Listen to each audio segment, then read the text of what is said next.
What do you think of that? Woo! What's my Hold on, that looks stupid. Let me take my sunglasses off. Oh, so this is welcome to the CG Jax Light show. Apparently, Diet now. Jax. Diet Jax. Yeah. What's going on? Who made the thumb? Rob. Rob did that while we were doing the game show. I was like, Rob, I can't deal with this right now. See, that's what happens when you revoke his privileges. He actually does something. At the end of the show, when you left, he apologized for making fun of my grandmother. Oh. I said, it's okay. I said, you know, it was all just joking around. And he was like, I thought you were really mad. What's that? Just don't do it again, mofo. Well, yeah, I was like, I thought you were really mad. I was like, no, if I'm really mad, I'll end the show. But on the same side, maybe grandmother jokes, you know, for me, it's a bridge too far. Grandmother jokes are a bridge too far, but this, on the other hand. I like cock. I like cock. There you go. I like this thing. It repeats it. Cock. At least have the intro. There's no context. I want to hear about butts and. We don't need context. Don't need context. It's just maybe that needs to be the new mummy uncovering. You know, they're like, what does the mummy say? Jeremy was on that. Like I know. Like something. I'm going to say hello to some people in the chat here. We've got Bootleg in the house. He was not a fan of our save states. Bro. Whatever, bro. What do you want us to do? Go through the whole level again? We've got other games you want to play. Atherline is here. Genuine Comics is here. You've got Jeremy Burtz. We have Eric Grant. Look, here he is. He's in the chat. Thanks, Camel and Mike and the chat for doing this again. He's thanking the chat for like putting up with this. Apparently he is getting better. Just don't think he can do 4 hours of streaming. We got Micra here, Heavy Merlin. What does Mo say? Mo says Rob is bound and determined to say gone from this channel so long as the people start missing him. Then when he's back, he'll play the Wellerman, and people will long for the days he was gone. Yeah, you notice there's been no Wellerman on this channel for like 3 weeks now. I notice Mo Biggs is watching this show and not watching the game. He doesn't even know you have a channel, so he's not aware of it. He can't find it. Thanks. He can't find it. That's shadow banned. We got Noran Rad. There's Jeremy, the man with the clips. He clipped that I like cock clip, just like lightning fast. Yeah. Well, the first thing, I mean, Jeremy's really good at finding cock. You know, it's the first thing he's good at, so he knew exactly where to go. Yeah. David Feed, how you going? He says, who's Rob? I mean, people are starting to forget who Rob even is. Yeah. He's been gone so long. They're like, why do I like this channel suddenly? Yeah. I know. Why is it getting views all of a sudden? This is a great channel. I didn't know it existed. We got Fallout Zone. We got McGregor Ball. He says that's John's theory on Kelsey. Oh, why Kelsey always disappears. Makes people miss him. Want him back. Yeah. See, there's right there. Camel has the channel. I thought that was just a meme. Yeah, just jokes. Just jokes. Yeah. Apparently. Okay, so Bootleg says, I was just joking about the save state stuff. When you guys are as bad at video games as you guys are, you need every cheat available. That's what we've been saying. All of the mulligans possible. That's all we've been saying. What's going on, Camel? I got a Mars bar. All right, it's not, well, it's a Three Musketeers. I showed it to you, and you're like, we don't have those. No. We only have them. You can go to American shops and get everything you want. Like we have them here. It's called USA Foods, Oh, and you can get everything. Yeah. But it's all junk food. There's nothing sure. good in there. It's cereal, it's candy, it's chocolate, it's soda. A lot of that, all these flavors that Australians just don't want a bar of. And I said, you showed me that, and I said, you guys don't have Mars bars anymore. And you said, yes, we do. Let me pull it up. What I'm talking about. We're getting into the hard-hitting topics straight off the bat, guys. This is the kind of stuff Rob wants to talk about too, which is funny. I know, right? It's Rob's channel. I got to do it. Rob's. I want to talk about chocolate bars. Do you have this? Look, I'm sure there's someone in the chat who can correct me, but I don't think I've seen a Mars bar, at least where I live in the States. Like, we have Milky Way, and it looks like almost exactly the same, but I'm pretty sure we don't call it Mars. I don't think I've ever seen it called Mars. See, if you go here, that the Mars has this like gooey caramel stuff in it, whereas our Milky Way bard, not a Milky Way bard, a bar. Oh yeah, see, that's different. Yeah, no, ours looks like, yeah. Oh, here you go. They're even showing the difference right here. So that's ours on the right. And that's okay, so that's what this is. Look, I'll show you. That's what a Three Musketeers is. Hold on a sec. Oh, that's good. So it's just like a giant Milky Way bar for us. Yeah, well, for you guys, yeah. Why is all this for different? Us? It's like in Street Fighter, you know, when they changed Bison to Vega and Vega to yeah. to Unnecessary. Balrog. Is it Balrog? I think so. This is like, I don't know why. I mean, I know why. It was because of the Tyson connection, but you know, it's just like, I don't know why you had to change 3 of them. Just change. Bootleg change says the Three Musketeers is old people candy. Okay. Depends how old you are. Depends how chocolate old bars you are for old people. I can't eat them anymore. It's too sweet for me. All right. I have a couple of things that I could talk about. Oh, hang on. Michael Deitcher says here, Camel said to divert all super chats to Rob. Yeah, please do. Thank you. Rob's getting all of this. We get none of it. So if anyone wants to like gift memberships or become a member or send super chats, Rob gets all of that just from sitting on his fat ass and not doing anything. That's what we do here. So, we help each other out, CG. Mo says peppermints and Werther's are old people can't. Yeah, Werther's original. That was the old Carl Pilkington line. You never see an old man with a Twix. He said that to Ricky Gervais, and Gervais just like lost the plot. He just started laughing for like 3 minutes, and he was like, "He's right. He's right." You know what? I figured out that one of the reasons why perhaps our CG Jax show has done so well, it's been popular, it's like that. It's just like the laughing, your laugh mixed with my laugh. When I was doing the cut downs, I was like just trying to get to the laughs and keep them in, and I was like putting stuff in I wasn't going to put in just because I wanted to have you laughing at it. The humor exactly. And that reminded me of what's humor? It reminded me of Ricky Gervais laughing at Carl Pilkington. That's good shit. Works. You know what else works? Unless you have a segue. I have a segue, but we can go with you. No, go for it. I rarely share tweets, but I'll share this one. You rarely promote others, is what you're saying.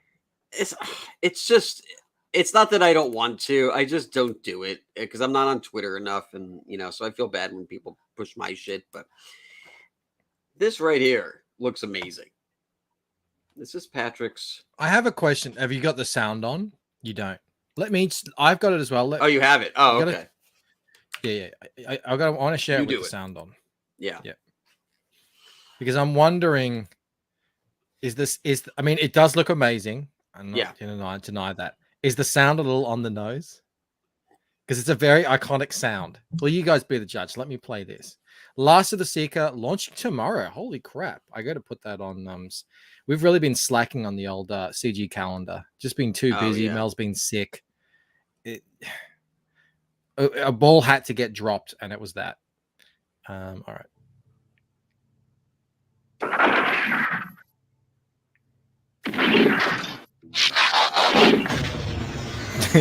You know what I'm saying? Yeah, Hasbro's gonna send some lawyers over.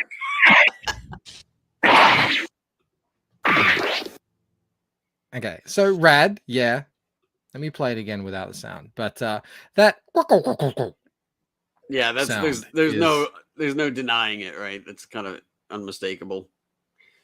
Yeah. Fallout Zone is applauding PTP. But I think it's good. I think he's doing it right. I think, he's got the comic to go with it, so it's not just a toy. And he's got 3 colors. Right? So he's got that one. He has that black and red, the stealth one, which looks pretty badass. But the one that I want is actually the one where it's like the Starscream colors.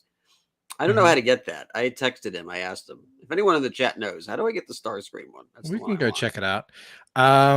Micro says the Not a Transformer book looks awesome, but I'm not backing a 22-page book unless it's cheap. Well, it's not really a comic. It's a toy that he put a comic in there with. Like, this is primarily a toy. Yeah. So the comic is toys are like toys are his passion, and it's just sort of like a throwback. He used to be able to get like a little story with some of these toys. I mean, ultimately, I think Patrick would love toys in a cartoon, and then the comics is just sort of like part of it. So you're buying a toy that comes with a comic. That's how I would look at it. Mo says, get well, Mel. Yeah, she's been, I mean, it's with her and Clark just like ping pong back to each other. And, Clark's sick now and Mel's still starting to get better. Next week, it'll be the other way around. Who's mowing the lawn? Ask, how's your father? Mel is. What do you mean? So, Bootleg Godzilla says, Starscream colors are BotCon exclusive. Well, that sucks because I'm not going to BotCon. Maybe as a fellow CGer, I can get the inside track there on how to get that. Let's have a look. Let's investigate. It's. I didn't know he was so good at drawing robots either. Is that him? Is that him though? Isn't it? Because he's getting a lot of artists working on it. So like I know, but that looks like him. I mean, that looks like his color palette and style. Could be. I would love to see Eric Canetti do a piece because he's awesome at robots. Oh yeah. All right, so that's the original one we saw. Let's scroll through. All right, I'm just going to scroll through his things. I'll try and find something. I like those colors too. I dig this 80s retro kind of throwback neon. That looks pretty good. Let me stop. I'll share just the normal window so we can have a look here.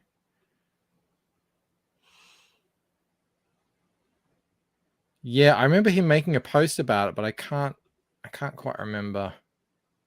Yeah, they said it was from BotCon, so maybe he can hook me up. I'll ask him if he has any leftovers. This Kickstarter. What's all these? He's doing a Kickstarter and Indiegogo at the same time, like launching it in both at the exact same time.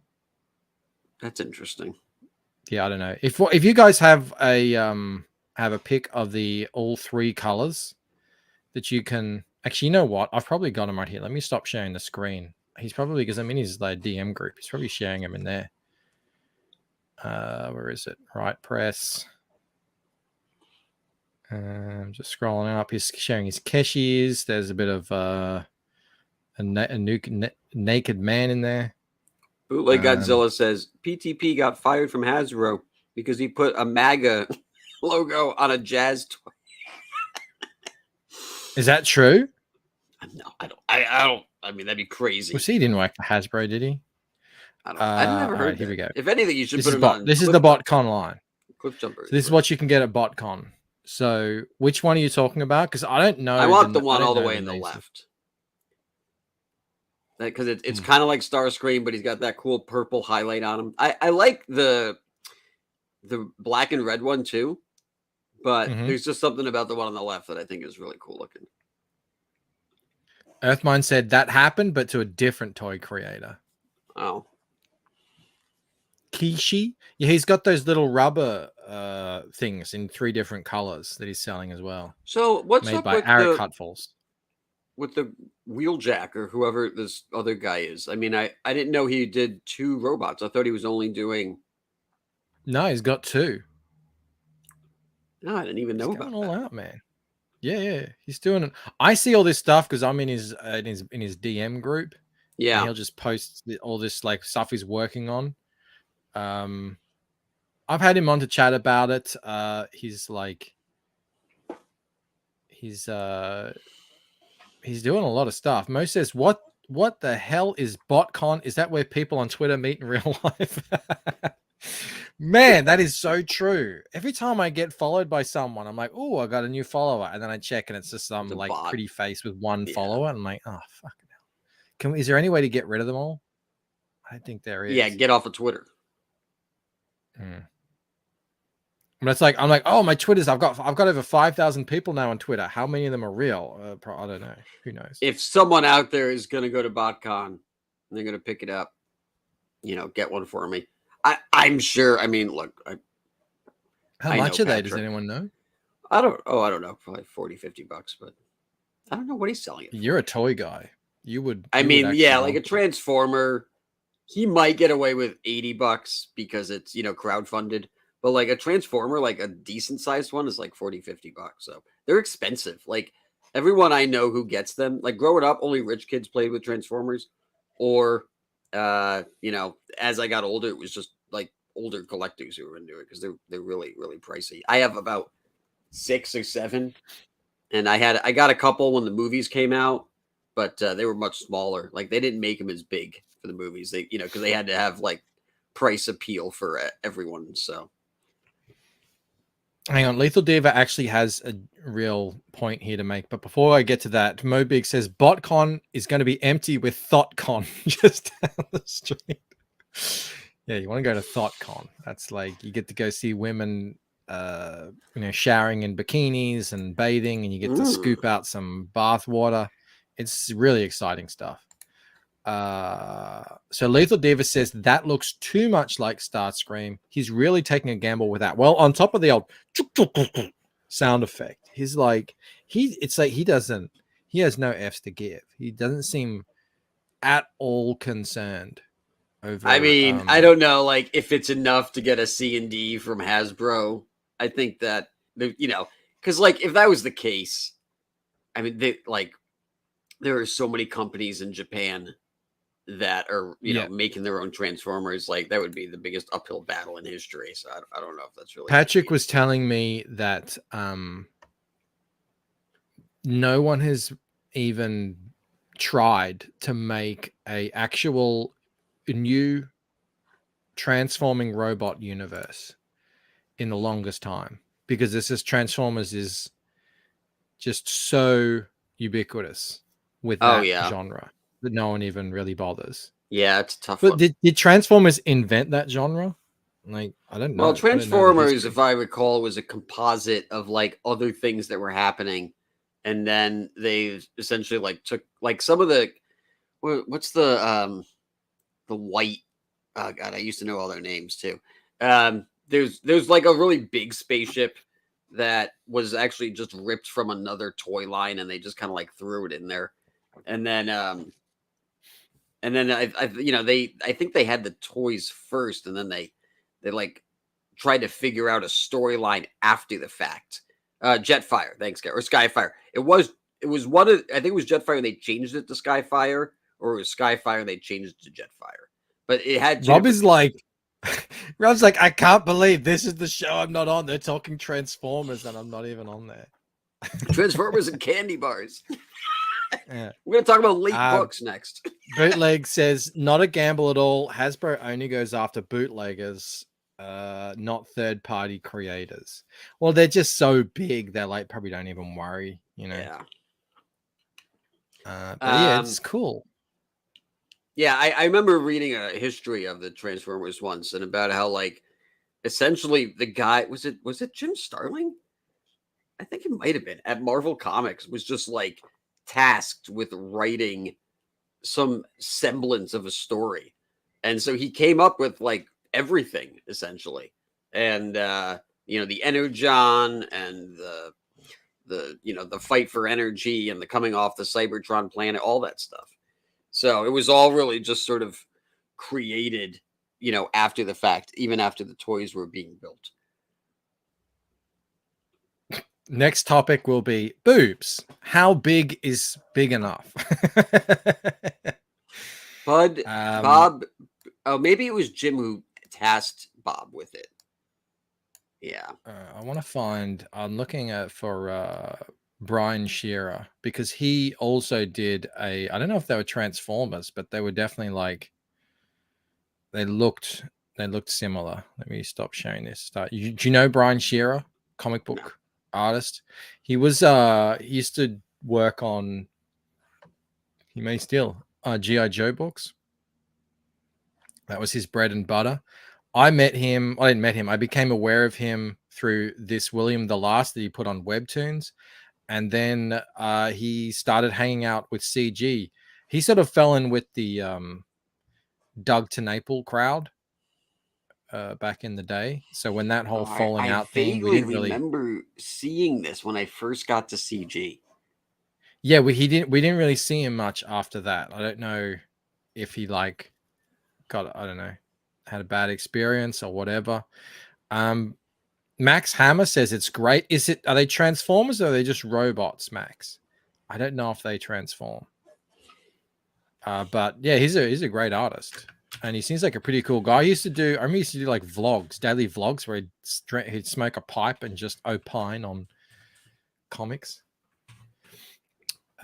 Mo asks, which restaurant has the perfect ribs to watch the Transformers animated movie with? Rob actually sent us a pointless question to ask, so we'll get to that eventually. Okay. Also, it was Jim Shooter, because he was the editor. It was Jim Shooter. I get those two confused a lot. Yeah, it was Jim Shooter who I think tasked Bob with writing it, if I recall. Someone, I'm sure, can correct me, but I think that's what it was. Lethal Diva says Transformers is kind of derivative of Voltron if you think about it. Voltron did the shape-shifting robots first. I don't know the timeline, guys. I have to take your word on it. Voltron was pretty massive too, from what I remember. But Transformers has really stood the test of time. Like Voltron and what's the other Japanese robots where they were fighting each other in space? Can't remember to save my life. All that stuff was, I think, in the 70s and like predates the Transformers by a lot. Well, Bootleg says no. Voltron came out after Diaclone. They are all derivative of earlier animes like Grendizer. I don't know what. Like, these guys may as well be speaking friggin' Japanese for all I know. I was 5. I liked robots that transformed into cars, and then I was not 5 anymore.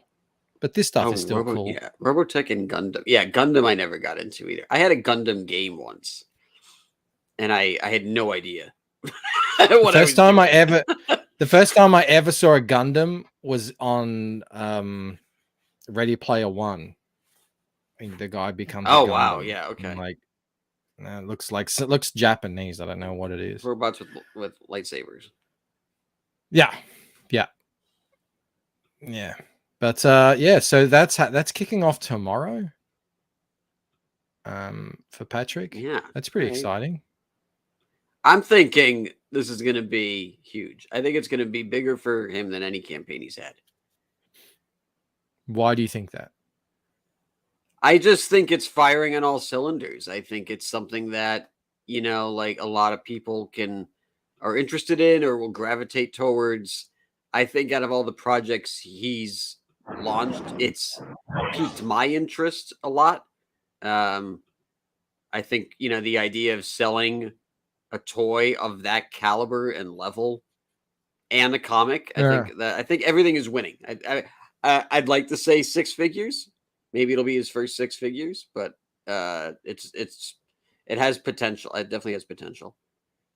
Well, do we know how much they're going to go for? So if they go for like, I don't know, $50 to $80 or something, I'm going to imagine. I don't know. And then you got to figure Like, too the potential of toy collectors who like will get 2 of them, yeah, yeah. right? And Because then they're going as to want one in well, the it's box. probably going to cost a little bit more to ship them because they'll be in boxes. Mm-hmm. They're not like flat, lightweight things. Yeah. So there'll probably be increased shipping as well. So maybe, I mean, I don't like Patrick. I don't think he ever really gets up close to 100,000. But he definitely puts out a lot of campaigns, so he ends up, making a decent What's amount of money the in the highest he's aggregate. gotten? Was it 40 grand? Let's go check him out. No, I think he made 60. Let's check him out here. PTP. I'll have to just go to his thingamajig. Mo Big says, do his toys transfer? Well, this one does. I mean, what's the other guy's name? Man, I'm having brain farts all night. What's the character he has? It kind of looks like a Joker. Ultrastar? No, the other one. Johnny Phantasm. Johnny Phantasm. Yeah, that one doesn't transform. It's just a figure. Why can I not find him? Indiegogo is becoming. Hey, look, 68,000. Oh wow, what was that one for? That was the his latest Johnny Phantasm. So his first Johnny Phantasms, I think. Can I see it, or do you have it pulled up? Yeah, I can. Oh, you can't. Oh, right. Sorry, I'm not sharing it. Right. Sorry, I'm an idiot. I've been just searching this whole time and I found things. Okay. So 68,666 backers. So it's not like that many backers for that amount of money. So yeah, people are buying. That's what happens when you've got a lot of stuff. Yeah. Previously, like a lot of people are buying the subscription tier. Well, they can get the trilogy now at that point, so that's good. So they can get all 3 stories. I think he was only planning on doing 3, right? So I think he's got another one coming. Oh, really? So. I didn't know that. I thought he was going back to Ultrastar. I'm pretty sure he's got another one coming. I'm pretty sure. Yeah, but this is 2001. rad. I mean, it looks good. Okay, so he has another one coming. Mo says, Bancroft, I know you're not a DC guy, but seriously, because I didn't hear him say it looks like the Joker. I thought he was going to say it looks like Superman, and I just sort of like jumped in. Mo's always making fun of me because I'm always saying I'm not a DC guy. I don't know any of these things. That's like something your mom says, You're just like, what's the one with the claws? That's Spider-Man. No, Mom. Is that the Spider-Man? Is that the Spider-Man? Oh, okay. Go clean your room. With the punching. Yeah. What's this punish? What's this guy with a skull? Oh, I don't like that. Why does he have to be so mean? That's actually my mother. I was like, did you see Gladiator? Years ago. Yeah. Did you see Gladiator? Yeah. And she's like, she said, oh, I tried. I was like, one of the best movies of the time. I tried to watch it, but it was really violent. I'm like, yeah, I know it's violent, but I mean, it's not even that violent. You got to watch it, Mum. You got to watch it. It's amazing. It's too violent. I like things that, I like it when people go on dates. I like, you ever see Made in Manhattan? Okay. What's the end of this? Ultrastar, 40,000. So yeah, I mean, it really goes to show like you got to build up momentum with these things to get the big bucks. I reckon. I had a thought in between shows about. You had a thought. I had a thought. Yeah, it was an afterthought. We were talking about Krishna Kid. Yeah.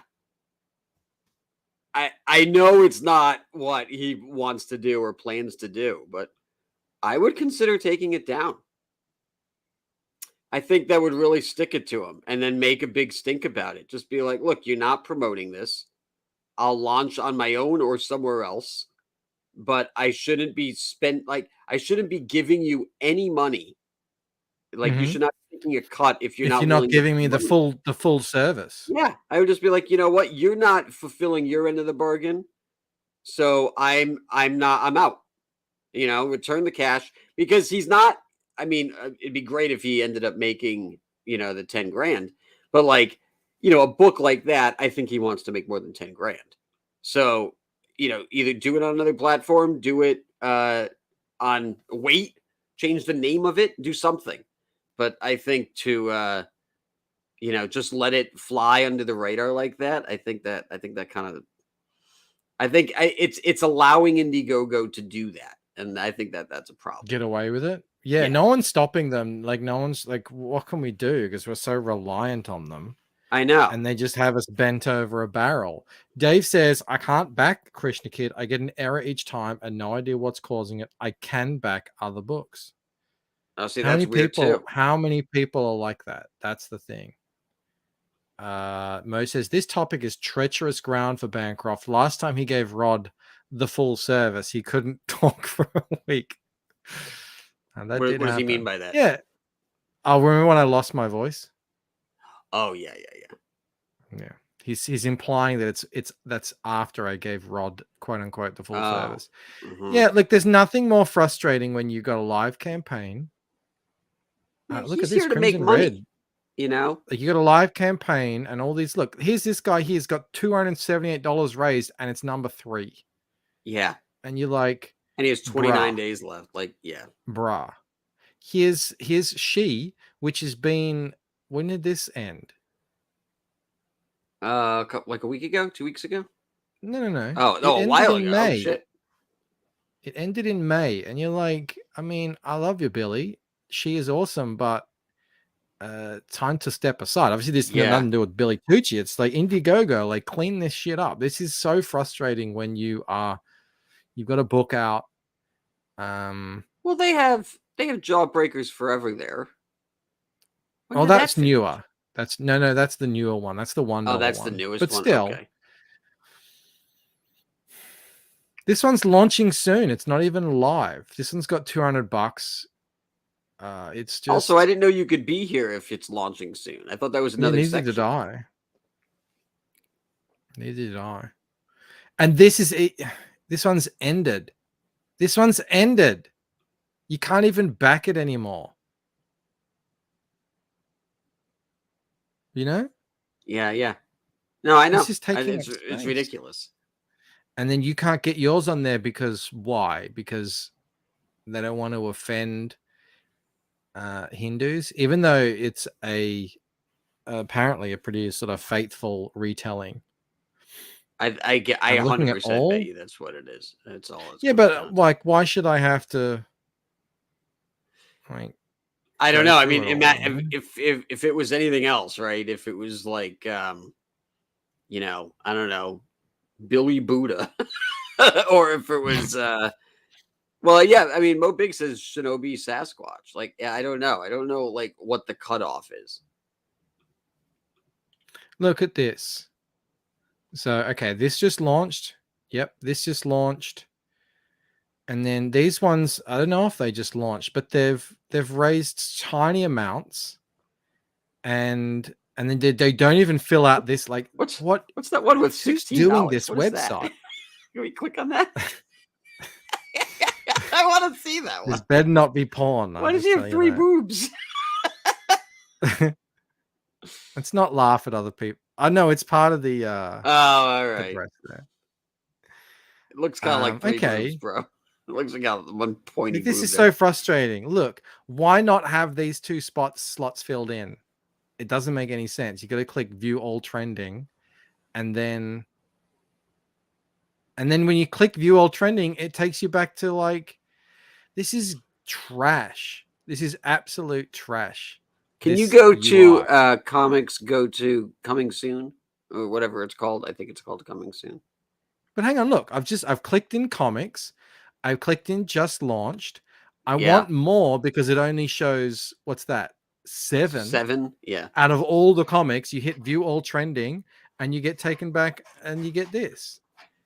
It's just I mean, it's clear that whoever is doing their site maintenance either doesn't work there anymore, or there's like some senior programmer who doesn't care. I don't know. I mean, it's really bizarre because there's no reason any of that shouldn't work. Why have the option to click on it if it's not going to bring you to everything that it says that it should? I mean, this is just a waste of a button. I'm worried about Indiegogo. I wonder if they're making enough money. They're like, everything that they seem to be doing is this trust and safety team are just doing whatever they want. And it's just, we'll get to it when we get to it. Oh, even though it's the first, 2 days of your campaign, yeah, we'll get back to you, I suppose, at some point. And then there's this stuff. It's like, this hasn't been updated. This hasn't been fixed. And it makes me wonder if they have enough money to fix it. I think it could be there's just a different atmosphere over there. I mean, like, if you're part of a trust and safety team, 99% chance you are some type of lefty wannabe do-gooder, etc. So you might just have a different work ethic. You might just be like, I'm going to stretch this out as long as I can. You're interested in the power trip, and maybe you're just like, yeah, I got to keep my job. And you're not paying attention to the campaigns. You're allocating more resources to, people like Carl or Rose campaign versus newer campaigns, because maybe they're spreading themselves too thin. They actually took Carl O'Ro's campaign down. You can't back it anymore. I didn't know you still could. I thought he took it down. Oh, I thought no, it was in demand. They purposely took it down. Clownfish launched theirs. 409 backers. I don't know when this happened, but that's actually a pretty interesting, good segue into the next topic I wanted to chat to you about.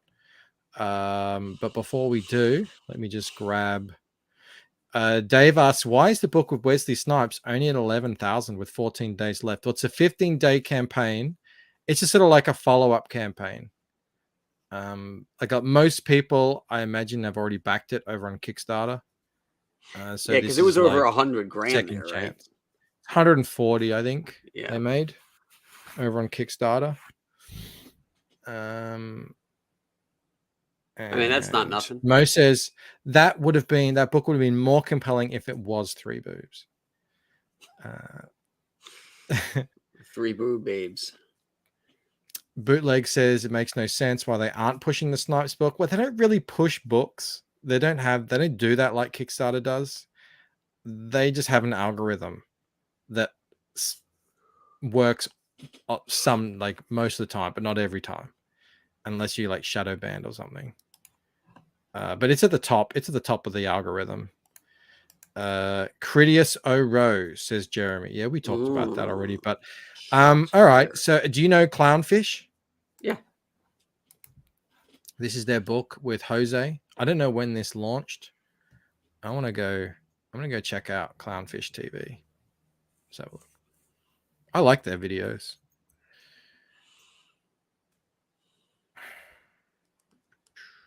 274,000 subs. It looks like they launched this a day ago. They've been talking about this a while. And that leads me to this. Drunk 3PO. I appreciate you all. My graphic novel is done. Next up, I need a printer. Can't wait to share it with you all. So Drunk 3PO has a book now. But we like but he's not going to show it. No one knows about it. He's not showing it to anyone.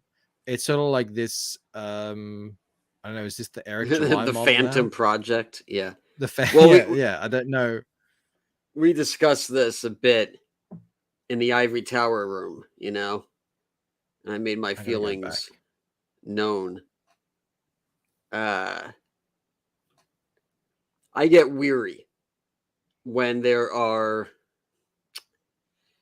internet personalities out there that are getting into the comics game. For a couple reasons. And that's not to say that this is true across the board. One worry I have is that, how should I put this? Streaming for 6 to 7 hours a day for 10 years doesn't necessarily qualify you to be making a comic. And it puts you possibly in a position of just doing sort of a fan passion project. And you're going to say, well, they're selling to their audience. That's fine. But now you're in a crowded, the comic crowdfunding space. And so if the book sucks, you're going to bring a lot of boys to the yard who are going to be like, oh, now this is a reason why crowdfunding is maybe not a good thing. And so because they're bringing that many more people here, and, you know, there's no guarantee that they're going to be good at it, it puts a lot more pressure on the entire sort of ecosystem. And so I really hope it's good. I really hope Eric July's book is good. Because if it's not, then that's going to be, I think that could be a problem. But, you know, that's just me being, you know, hesitant. Yeah, because, I don't really, that's not my, that's not what I thought when I hear these guys making books, because I'm thinking more of the line of, you know, more than likely the people who are going to back their books are their audience, their YouTube fans. And I just see that as people coming in for the first time to back independent comics. I mean, it sounds like it's again, it's not a crowd fund. He's just selling a book. Then it's sell already a t-shirt. done. You know, I don't know. I disagree with that premise, because you're latching on to a known entity that is working for a lot of people who have spent a lot of time doing comics. It's like, okay, now I'm going to make a comic, but it's like, well, are you a writer? Are you an artist? Have you been toiling in the dirt for 15, 20 years to do any of this stuff? Or are you just making commentary on pop culture? And now, because like, well, what worries me is that it comes off a little bit like a hustle or a grift, like an actual grift, because, you know, it's like, it might be good, but even though the art might look good, like, you know, there's a lot that goes into writing. There's a lot that goes into like narrative structure and having inciting incidents and having character development. Like all of this stuff, a lot of people don't necessarily know, you know? And so like, that's just something that I'm just putting it out there, you know, just putting it I out feel it. There are people that agree with you. I know that I've talked about that in private. There's people here in the chat who agree with you. KSS says, I'm not concerned with Ripper as much as people who have zero interest in comics making stupid or bad comics that may tarnish people with legit comic ambition. I don't want Tim Pool the comic. Thank you. Yeah, I think that's the point, right? It's like, okay, that's all well and good. Like because Rob even made the point too when we were talking about it the other day. He's like, well, I would rather a personality do it than, you know, an ex-pro or something like that come in here and then that sucks. And then it makes it look bad because now the ex-pros are making bad comics. And I don't think it's a binary choice of ex-pro versus internet personality. It could be someone right in between. It could just be someone who has, you know, worked here or there in the comic industry, or they've been trying to get into the comic industry, whatever it is. But like, have some grounded footing in making the product that you plan on selling to masses. Because if you don't have that, then it's like, yeah, you definitely have the potential of having a really big dud on your hands. So are you saying, because obviously like people have to start somewhere, you know, people who want to make comics. And it's like these guys, their audiences are so big already, they're sort of like starting at the top. So like they have the ability to, you know, get a book out there to a lot of people that they, you know, they haven't really done the work. They haven't, yeah, the like failing and the failing is really important. The struggle is kind of important. if tomorrow Elon Musk said he's going to make a superhero movie, I'd be like, that has the potential to be really bad. Like, I don't, that's not something I think is a good idea. Like, yeah, it could make $1 trillion, but it also has the potential to like completely kill the industry if it's not really good, because it'd be so much hype around it. And someone said I'm trying to gatekeep indie comics. I'm not. I'm really not. I'm just saying that like it's no longer indie if you're that big. In fact, if anything, it actually has the potential to hurt indie. So that's a little bit more where I'm trying to come from. Antoine says, bad comics also come from people with extensive comic experience. D says, I think there are fair points on all of this. He also says, or just be great. Junk says, this is Camel's struggle. Either way, I'm just scrolling through this one. This is Crimson Wren from Clownfish. We haven't seen anything of this one. This is the first I've ever heard of it from Drunk 3PO. This looks friggin', I mean, some people don't like Jose's sort of anime style. I don't know what you would call this, the faces. No, that's their personal opinion, but these backgrounds are friggin' incredible. This looks, I really like the look of this book. This is the first time. I mean, Clownfish does a lot in comics, I feel like, where he's reviewing them or the industry. I would give that a little bit more of a pass, but it's still, I don't know, like, if Clownfish has ever written anything or anything like that. Micra has a good point. He says, Camel is trying to say he's worried about people making things without understanding the craft behind it.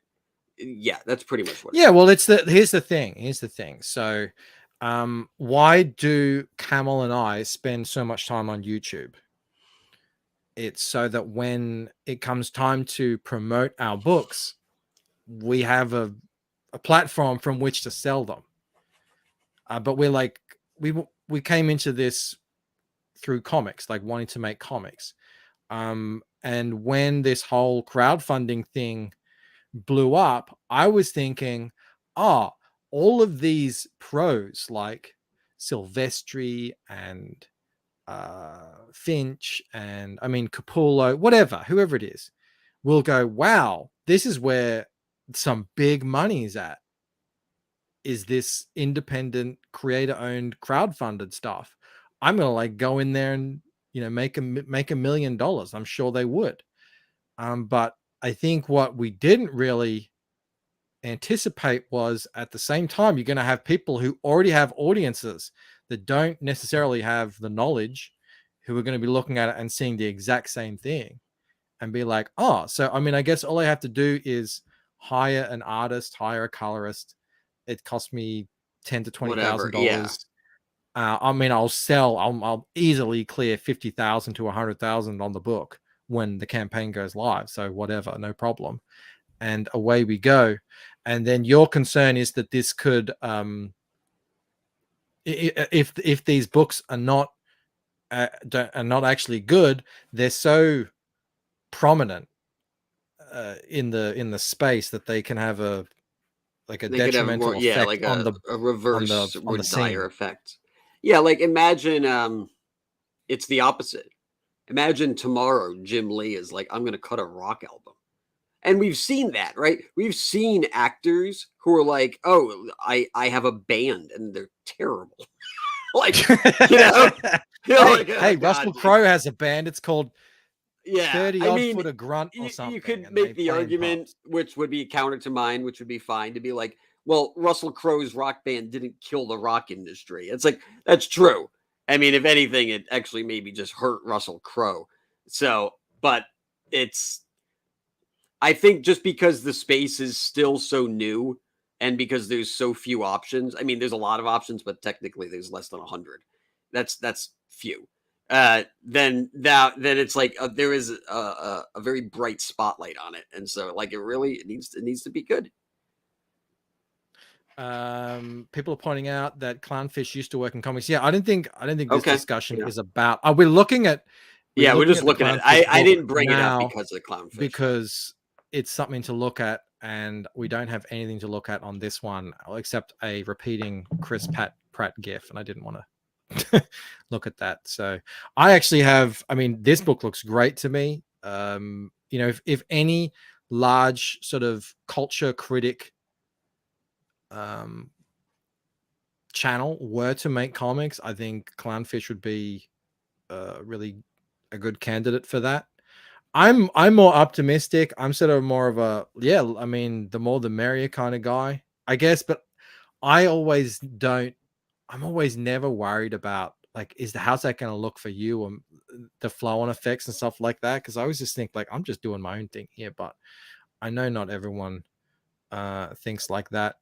If you have a large campaign, like a large one from an accredited person, and it's okay, 10 years ago, Rob Liefeld put a campaign out. I can't remember what it was even for, and he never fulfilled.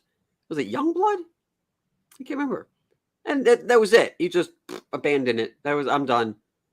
And it was like they kind of put a stank on indie source, you know, crowdfunding comics for a couple of years. Like there were articles about it all over the place. And now he's coming out with his profit book, and it's like, oh, Brigade. They said it's Brigade. And yeah, and then it's just like, all right, well, I mean, are you going to fulfill this one? I hope you do. Because he just fucking left the other one in the dust.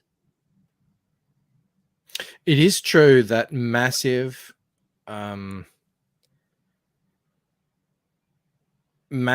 things like that does have a detrimental effect on crowdfunding. That's been documented. That's why they implemented this friggin' trust and safety team, is to, you know, stop grifts and scams from happening. Yeah. I mean, it's much less likely you're going to get that stuff in comics because it's comics. It's like, it was more about science stuff. A lot of it was tech based, like watches that you know tell the time on Mars and bullshit.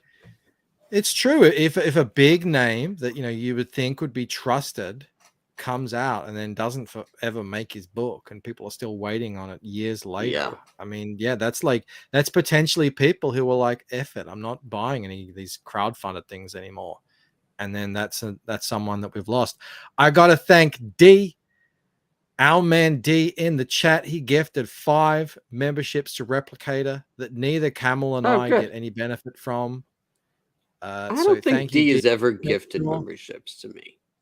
I've seen him on your channel. Yes, he has. No, he has. Well, not lately. Totally what have you done for me lately, D? Eric Grant is a member.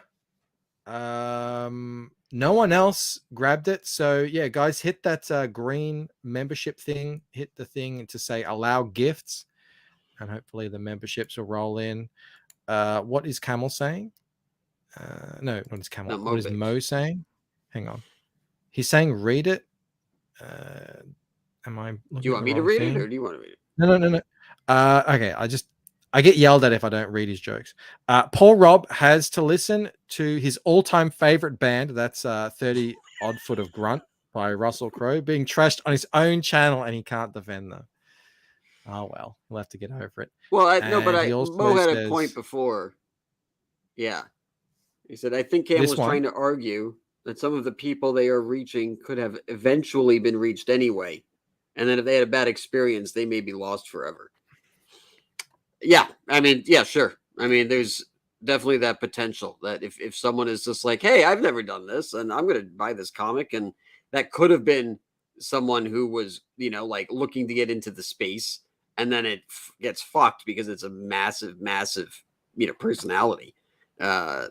I'm not saying it would. It's just I get worried about stuff like that because and you know that's I'm running a business here too. If I have a hot dog stand and across the street, you know, Home Depot is like, we're making hot dogs too. I'm like, why the fuck are you buying hot dogs from Home Depot? You know, I mean, like, you know, and then they start to suck, and people are like, you know what? Let's not even go over there. I don't want to buy that shit. That's. But by then, your hot dog stand's already gone out of business. Right. That makes sense. Antoine Dennison for $5. He says, this big YouTubers are bringing in people that would not have been here in the first place. At worst, it's just more eyeballs on struggling indie comics. That's my take on it, Antoine. I think that's the more likely scenario, that guys like Drunk 3PO, Anna, that Star Wars girl, who else is talking about comics? We've got why can't I think of it? The sword guy, Shadversity, the Aussie. Have you heard of that one? No. That one looks great. It's drawn by Mike Miller, and art looks amazing. I heard Mike pitch the book, and it sounds great. But I think he's a novelist, so it's not like there's a like this guy writes. So I don't know. I think that one's going to do really well. I mean, Shad has a enormous channel, huge. So I look at it like that. Like, this is just like more people who are buying comic books through YouTube. So, but I think about, like, when Anna did her Vampirella cover, right? So there was a lot of controversy around that. Did she bring people in who eventually bought a lot of CG books? I don't know, but I know that the amount of press around the negativity around her cover was not good. It was kind of like, everyone had to take a deep breath and, just kind of grin and bear it. And it was just like, there was a lot of defense, and then there was a lot of attacks. And it was just like, I'm just going to stay out of it. I mean, that was just the best. I was so new in CG. I mean, shouldn't have said anything anyway, but it was just like, yeah, it has the potential to add unnecessary controversy. Unless it's excellent. That's a fair point. Like, so many people, they argue against ComicsGate, and a lot of the times you just realize in a couple of minutes, they're not arguing against ComicsGate, they just don't like Ethan, for whatever exactly reason. Yeah, and because that's their full extent, that's their full understanding of what ComicsGate is. It's just Ethan's channel, that's it, and everything else that's happening outside of Ethan's channel, it's like it doesn't exist. Because that's what sort of brought them in. That's what they know of. So yeah, look, that's a valid argument that these guys will just bring in people to buy comics off, like, from their own audiences, and they won't sort of check out what else is happening. But like, I don't know. I see your point too. That's why I'm saying this is not like a hard stance for me. I'm not like boycotting 3PO or anything. I'm just D, also, I saw your comment. When you stream again, I will give you your offering of flesh and blood. Good. Very good. I stream Friday. Sumo Thori 45 says, I typed brigade into the Indiegogo search bar and Krishna Kid came up. Whoa. Oh, yeah. That's the hack. That's what Mark was saying. You can search for it fine. But yeah, I looked it up today too. Turn up in the thing. It's so bizarre. Thanks for the super chat, Sumo. What else are you guys saying? What else are you saying? Hang on. Camel doesn't like colored comics creators. No, he loves them. That's the whole thing. I love them. It's the exact opposite. 96 of them. We got Skippy says, hail the chat, mute the panel. All right. Lethal Diva says, that's the risk you take even with physical comics at the comic store. You buy some random indie comics and shit happens all the time. Very true. Very true. Yeah, but those indie comics aren't being put out most likely by massive personalities that have hundreds of thousands of viewers or subs. I mean, that's sometimes they are. I don't know. I don't know if I'd call it shit, but I picked up an image series a few years ago by the guy who made Walking Dead. Yeah, it was alright. It was alright. And again, I was too, like, in a comic store is still different, because in a comic store there's thousands of comics, but the crowdfunding space is very finite right now. And so, like, if I could list a lot of the books that are currently out to get, and so, like, if you're one of those books, then it's just like, and it sucks. It's not exactly the same thing.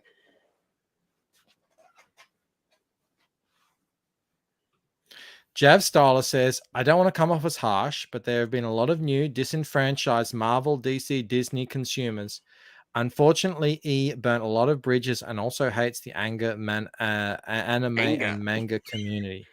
The I like community. anga. The That's anime like and angry manga. manga.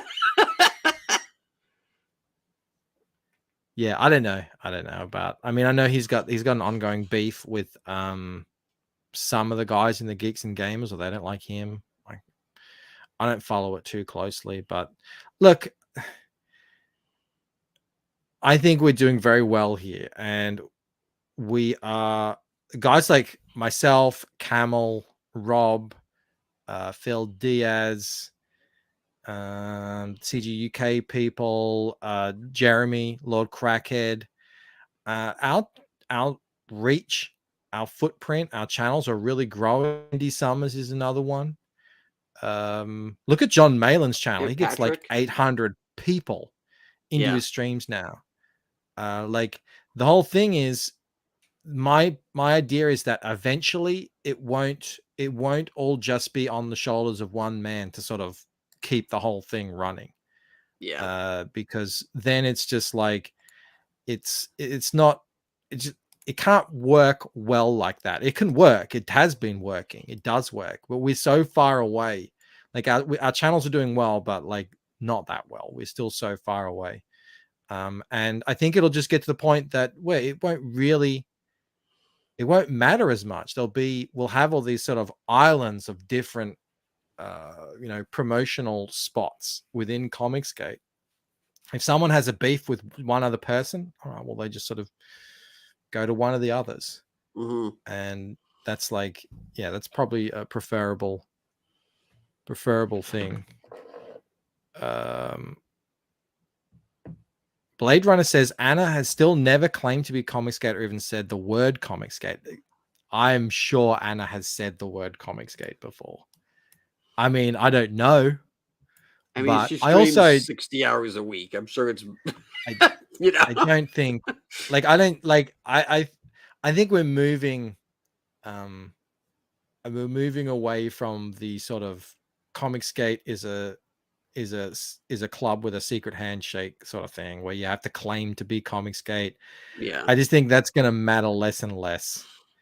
And it's just like, this is like ComicsGate is getting so large now in terms of its reach on YouTube and the amount of books and the amount of people involved in it. Mandy was talking about this the other day. It's like you can come into CG and hang out for a couple of years and still never run into some other people who are in ComicsGate. They just are hanging out in a different corner.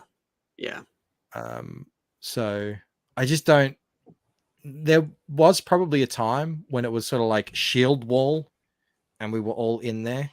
And we had to sort of sniff out bad actors, but now I just think that's becoming less and less a thing. I haven't asked anyone, are you ComicsGate, or even cared if they were, for like 2 years now. I just don't think it's that important. We know who we are. We know what we stand for. And my point isn't even specifically about CG. It's just, it's the limited amount of crowdfunding comic books as a whole. And so that's just right now, it's still kind of in its infancy. I completely agree with Camel. It's something I can see being worried about. One, Dame drops, no worries. But if it gets oversaturated with Dame drops types, yeah, that's a valid concern. The whole thing with Dame drops, I didn't know who that was when Rob was talking about it. Now I know. It's a guy who makes videos where he eats hamburgers in a car. I mean, cool. That's like, yeah. I mean, the what's the connection there? It's not Clownfish. Clownfish talk about comics in the comic book industry and have previously worked in comics for a long time. So it's no surprise that when they launch, they get 400 backers in the first day, and how much that is, 26,000. So. Yeah, no, but that is. I mean, imagine you just like, okay, you got the Mr. Beast comic, you got the PewDiePie comic, you got the right. At what point are you just like, and with Marvel and DC potentially hemorrhaging talent in the coming months, it's like they might be like, shit, I'll make the fucking Red Letter Media comic, you know? I mean, shit, I would do that. The actually. Blaze, I would the do Blaze the Red Letter TV Media comic. Yeah, no, I know. Yeah, We got Wakazashi's Tea House in the chat. How you going, man?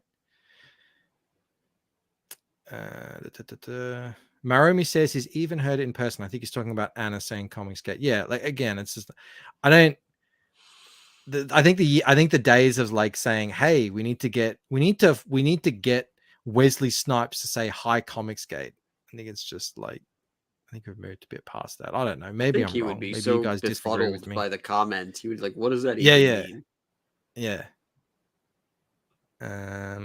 Jeremy says, I don't care if someone calls themselves CG or not, as long as they're not a dick. If they're hanging out here, if they even go onto one of our streams, if they even get caught watching one of our streams and commenting, God forbid, and their friends who are SJW found out about that, I mean, they would be canceled so quick and labeled ComicsGate. You know, it may as well. It's like they're sort of picked aside at that point.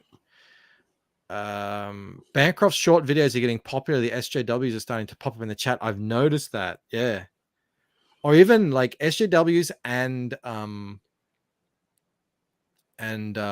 wouldn't say like anti-CGs, but sort of CG critical people. Yeah. I always think it's such a weird practice though. Like, why do you spend so much time hate watching something? Like, I don't like sit around and watch, you know, the late night with Colbert or anything, because I know I'll just want to kill myself. Like, I don't know, like what kind of time do you have to waste in your life? You're like, I'm gonna watch that for 30 minutes or 4 hours, or I'm gonna hate watch Ethan's entire stream and then comment in the chat like, but why? Go do something constructive. It's just a weird waste of time. Sam Rogers says we need Daily Wire or Tim Pool to say hi ComicsGate. Tim Pool has talked about ComicsGate plenty. I still listen to a lot of Tim Pool. He's a more about politics. He'd probably have a guy like Ripper or Ethan on, but I don't think he'd go out of his way to organize that. I think Ripper could definitely get on there, but like Ripper's not really CG though. Sumo Thori says, I hate watch Camel Nights every Friday. Me too. Me too, bro. We all do. Yeah. He says he's got nothing better to do. Yeah, that's how we grow. As a family. Ripper has been on Tim Pool. There you go. Yeah, there you go. So yeah, this is the thing. I don't watch Tim as much as I used to. Yeah, but the point we were trying to make is going on Tim Pool to talk about CG, and I don't think that's why Eric July was on. Oh, the chatbot's here, or Pornbot. What's up, Pornbot? I heard you going to BotCon. Well, no, he's going to BotCon and then going to ThoughtCon, which is wow, it's a double header. Yeah, it's gonna be a really busy weekend. Sounds very expensive. Yeah. Yeah. Hey, when you got your books in, how many did you need to replace? Did you need to replace a lot of them?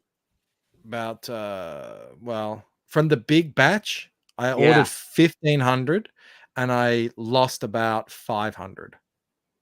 And what was wrong with them? Scuffs on the scuffs and dents and massive scratches on the laminate. Wow. Okay. So we ordered 900 books. We had 5 that had issues. And so but yours were well packed, weren't they? Well, that was the thing, as I was telling you, and I guess it's not typical, but they did every book. They shrink wrapped like packs of 15, and then there was a piece of paper, and then shrink like bubble wrap around every so however many there were. So the only issue, I'll show it here actually. They had these 2 issues. You can see that green line. Yeah. What's that? It's just a printer streak. This one has it too. Is it on many? 5. That was the Just issue. 5. But Yep. I mean, it's not terrible, but like I don't want to give that to like if you bought a good copy, you should probably do better than that, you know? Yeah. So but yeah, I told them and they didn't ask any questions. They're like, all right, we'll send 5 new ones out tomorrow. I was like, oh, okay. No, that's a good yeah, Pert says that's a good damage ratio. That's amazing. man, I it was was like, so disheartening. It was well, look, all it is they just package them neatly, put separators in them, especially if you've got laminates or covers that have a effect on it that you don't want to damage, yeah, and then you don't have to do it again. You don't have to reprint it. Like yeah. I ended up getting a refund, but it wasn't a full refund. It was a partial refund. And it was an absolute nightmare. And I mean, one of them I lost the entire print run of 1,000 books. That was the preview book, but that was their fault. Like I don't know what they were doing. All the pages were stuck together. And then all the other ones where I would lose, 100 here, 80 there, was just because they couldn't take the time to just put them in a box neatly I and think securely. I've had people ask. I'm not publicly revealing my printer, but they are they're a specialty printer that does a lot of like Comic-Con exclusive stuff. So like that's like their bread and butter. That's their main business. So I think because of that clientele, and that's why they offered so many high grade, hollow foil type covers. They just know that it's just worth it to do it right the first time. And I think that's why. Yeah, I mean, I got like even the prestige books actually came bagged and board. I didn't have to pay extra for it or anything. It's just it seems like you tell them these need to be in pristine condition. They go yeah, and then they just they get some guy working on for minimum wage, just between his after his lunch Yeah, no, break. it's true.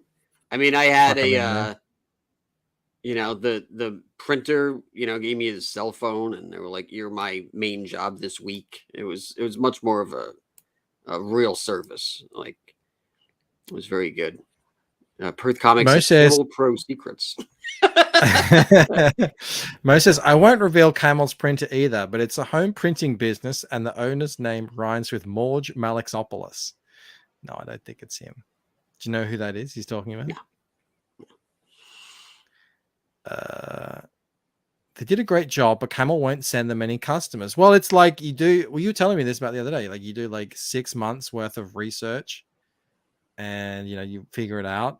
And then it's like, well, do you share that around with everyone? And especially if it's something that you're doing, you don't see many other people doing. I think it's fair. Yeah, it's like you kind of need to keep a little bit of a leg up because right now I'm the only one that I know of doing the types of covers that I'm doing.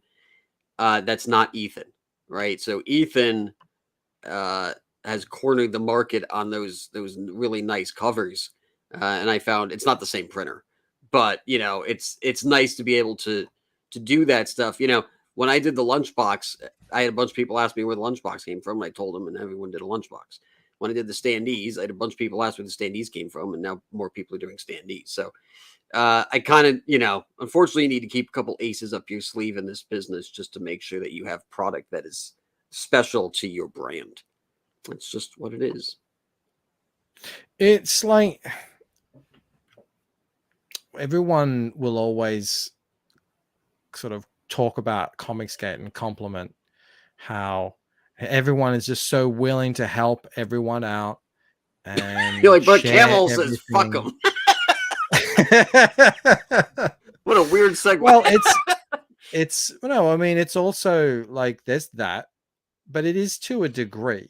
It is to a degree because at this on the flip side of the coin, the quality of the art is just skyrocketing. I can't speak to the writing because I haven't been able to sit down and really read a lot of the comics. I think I've read maybe 2 in the last 2 months, maybe less than that.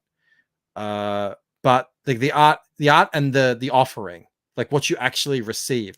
What I still haven't read it yet, but what I received from Lost Pages 2, Yeah. was like, wow, like everyone needs to start stepping up. So you've got this sort of brotherhood situation, and at the same time, it's incredibly competitive. It has to be. And I guess it's But going to get to the point even where that you're like, competition is still better for the customer.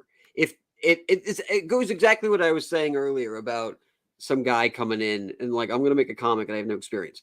If tomorrow everyone is doing hollow foil covers, they're not special anymore, and then no one cares. And so, like, yeah, you might take pride in the fact, like, hey, that looks really cool, and you like it. But after a while, it's just like, well, if that's what I'm getting, if that's every single offering, then it becomes really, really really boring real fast. So that's, I'm doing everyone a service by limiting that. you're the dad. You're the dad who's putting his foot down. He's saying yeah, no. one ice cream, one cookie. You don't just get an ice cream because your sister got one. Your sister cleaned her room. Yeah, right. Exactly. I spent 6 months vetting these guys, working on different projects with them. Yeah. Yeah. Well, I mean, look, I don't. Anton says it's about how well it's drawn, and I do agree with that. However, like in this instance with Camel, and even in my instance with my book, like the bells and whistles were part of the concept. They were part of the design. There was another book, Owasi V's book, Veil Walker, where he's got this magician, and he's got this in the art. He's drawn this kind of glowing effect. It's a purple glowing effect, and he had it printed on this rainbow foil paper, so that when it printed, it would look like the magic was actually kind of it's cool. Being magical. Yeah. And it was like, yeah, that was a real value add. So I think it's like a marriage between both. Sometimes you can just be straight bells and whistles, but Travesty has it. If you put a hollow cover on a turd, it's still a turd. At least it's a shiny turd. What is this here? Perth Comics says it's like a Dale Keown cover. Almost everyone has one. No longer special. I'm sure John Malin thinks they're pretty special. Yeah. I haven't gotten in on that. I haven't asked Dale for a cover. I haven't asked Rocafort for a cover. I've asked 2 people. One, I don't want to say their names. I think it's rude to them, But like, one guy didn't get back to me yet, so hopefully he'll just get back to me. And the other guy just straight up was like, "No, I'm busy." And I was like, "All right, I'll just do it myself. Thank you." Bootleg asks, is anyone going to the Indiana Toy and Comic Expo in Bloomington, Indiana this Sunday? If you are, let him know. I mean, that would be an amazing coincidence if like Gordon Good Brothers like, yeah, I'm going. You want to meet up? I got something I want to show you. Oh yeah. Usually you wait till we're not streaming to do that. Complete non sequitur. Non sequitur. Do you want to see a cock? Again, usually you wait till we're not live. Well, Hojo here, who's from the chat, says, who wants to take a peek at my cock? I have the very first penciled page. I know you want to have it. I think it's pretty cool. It's pretty cool. Right. Pencils are so forgiving. Was it Kelsey Shannon? Who said it? Someone said pencils lie. Did you hear that? Could do tone, right? So like it can come off a little bit like softer. And like once you get that ink on there, it's like a hard line, Yeah, when I pencil, I think, wow, I'm quite a good artist. Like, look at this. But I'm wondering if that's what I'm seeing is in my head, because you're kind of like interpreting the pencils in a certain way. And then once you get the inks down, then it's like, that's the actual real deal. And ink is not forgiving at all. I've been drawing these like smaller characters, like say this character here. Like you get the way the mouth tips up or down wrong, even slightly, can completely ruin the face. Whereas in the pencils, it's fine. You just sort of like smudge it a bit. More of a It's all mark. good. It's interesting that he has like a long panel on the right. I always find that that's harder to get away with. He gets away with it here because it's just a reaction shot. But usually I would typically put that on the left and then do like that downward triptych on the other side because the eye, it's very easy for it to flow. You see what I'm saying? Yep. A lot of how to draw comics the Marvel way stuff going on in here, like the fist.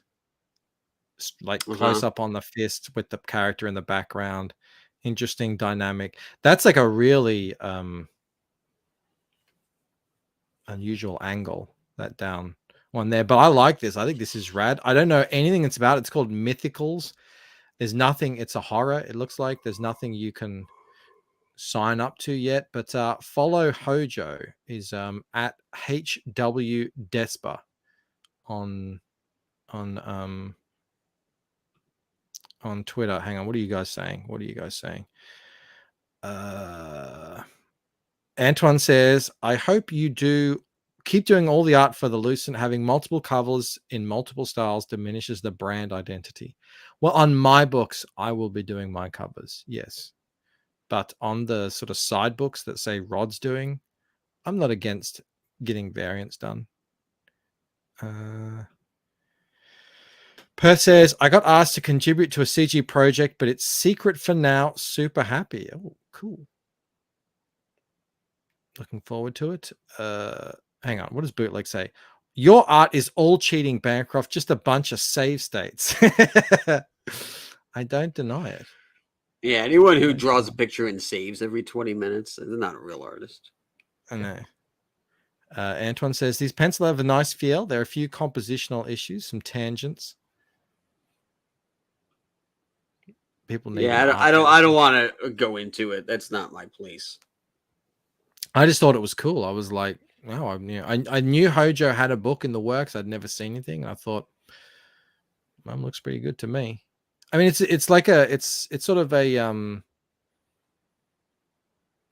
how do I word this? Like, it's not an action page. It's not like a big promotional page. It's just like it's a working page. All right, let's take that off.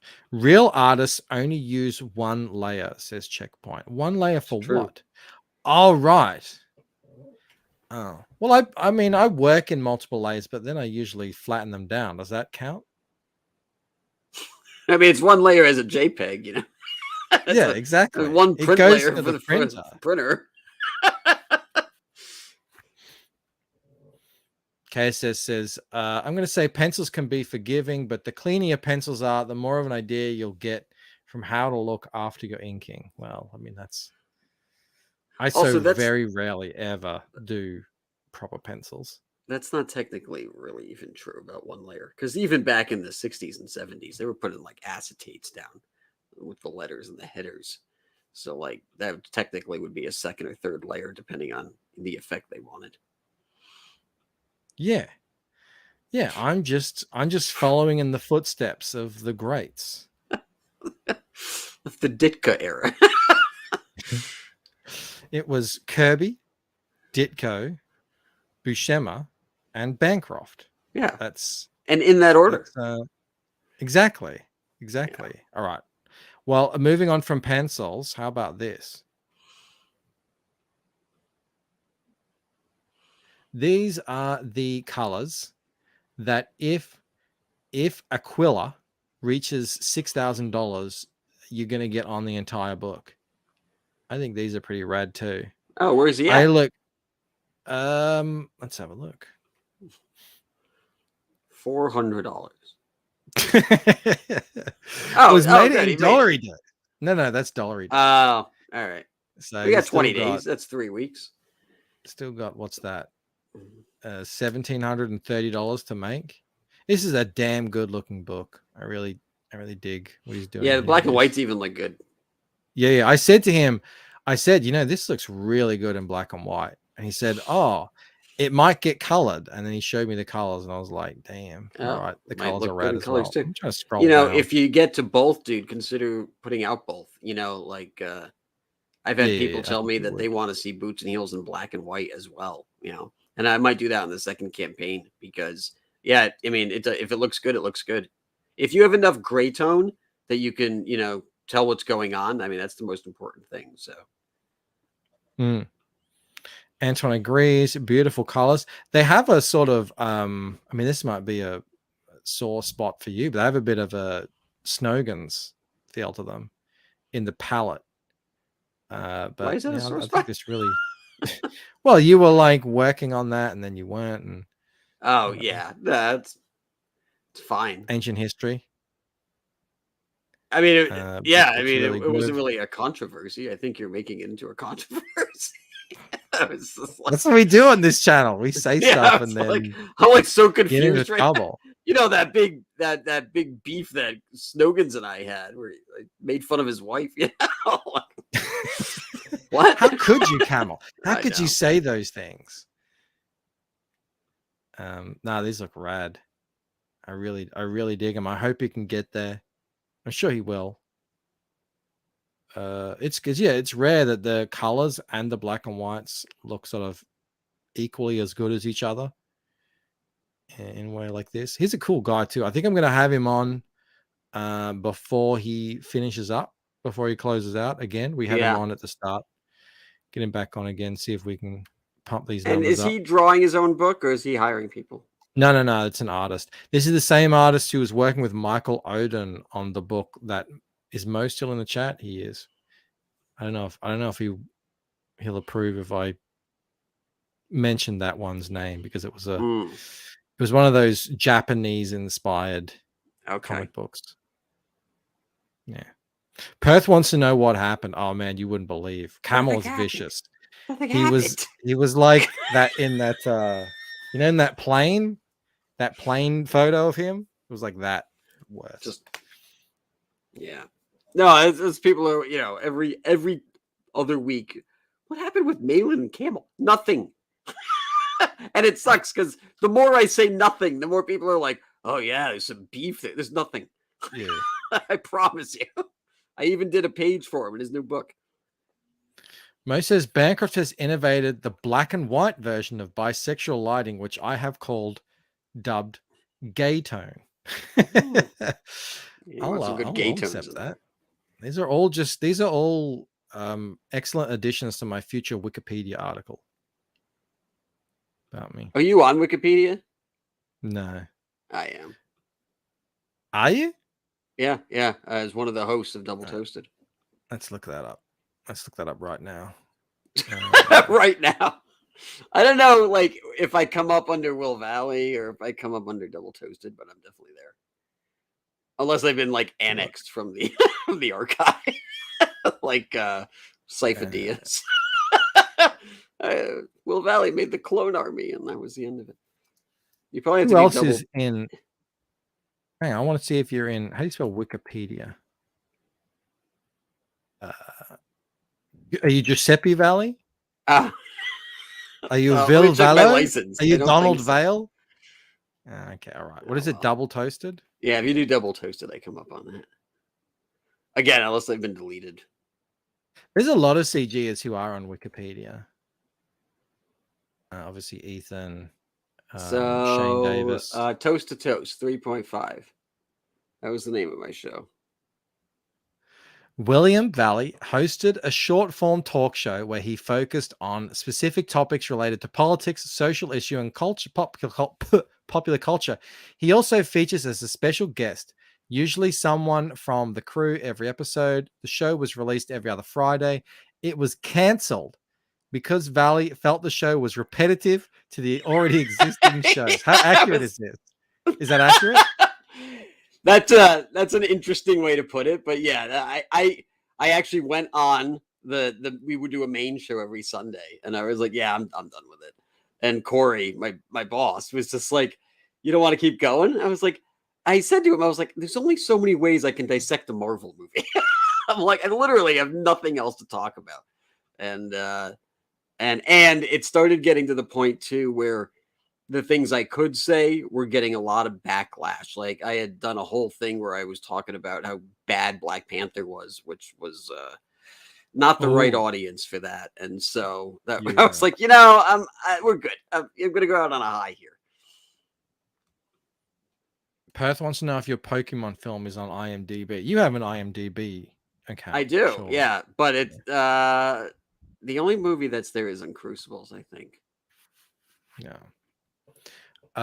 It says Valley would later bring Toast to Toast format to a new show called Night Class on his own website, Camel Moon. What is that? What's Night Class? Night Class was the in-between show. It was a lot like Toast to Toast and a lot like Camel Nights. It was really like, the segue, the bridge.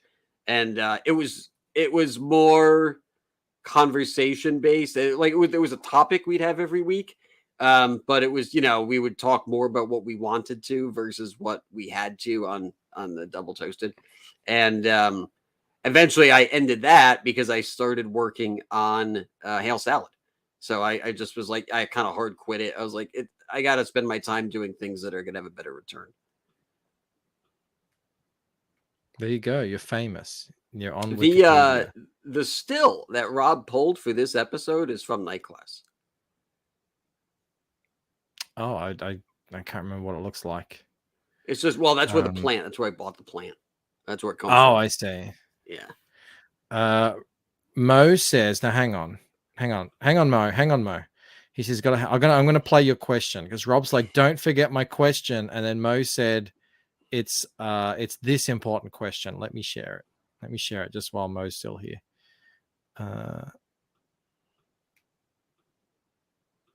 Here it is.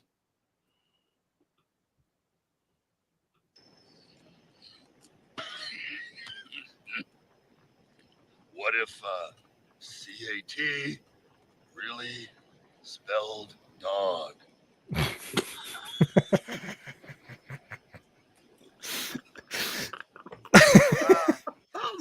That's heavy, Ogre.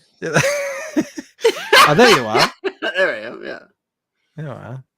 No, Rob that's a good one. I don't know if I can answer that one. That's too heavy. Rob sent me a real question. Do you want me to read it to you? Is it like this is one of Rob's hard-hitting questions? Oh yeah, here we go. If a book is late, but you really like the creator, is it okay? Are we going to give him another chance? I don't know. It's more esoteric than that. It's good. Okay. Let me find it here. Okay. All right. So Rob's question is this. And see you later, Mo. I'll see you tomorrow. Okay. You and a super intelligent snail. All right. You both get given.